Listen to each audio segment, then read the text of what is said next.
বিয়ে করবেন আর সন্তান নেবেন না, এর চেয়ে বড় বোকামি কিছু হয় না। 30 বছর বয়সে এখন তো এভরি ডে ইজ মাইনাসিং, প্রত্যেকটা দিন মাইনাস হয়ে যাচ্ছে।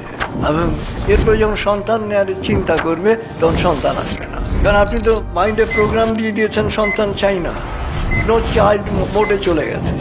এবং নো চাইল্ড মোড যদি অটোমেটেড হয়ে যায় আর আপনি এরপরে যত চাইবেন ওটা অটোমেটেড হয়ে গেছে, হবে না।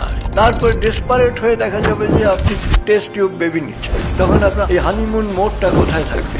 তখন আপনার হানি আর মুন থাকবে না, হানি সান হয়ে যাবে। অর্থাৎ যখন যা উচিত, যখন যা প্রয়োজন সেটা নেবেন। আর আপনি সন্তানকে আপনার শত্রু মনে করছেন না, এই যে না নেগেটিভ, এই সন্তান কোনোদিন আপনার হবে না, এই সন্তান কোনোদিন আপনাকে ভালোবাসবে না, কারণ মেন্টালি আপনি বিপক্ষে ছিলেন। এই যে মেন্টাল বিপক্ষ, এটা তার ডিএনএর মধ্যে ট্রান্সমিটেড হয়ে যায়।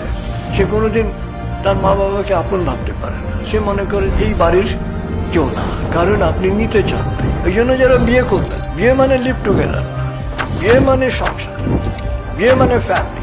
যদি আপনি বিয়ে মানে ফ্যামিলি মনে করতে পারেন, আপনি হ্যাপি হবেন।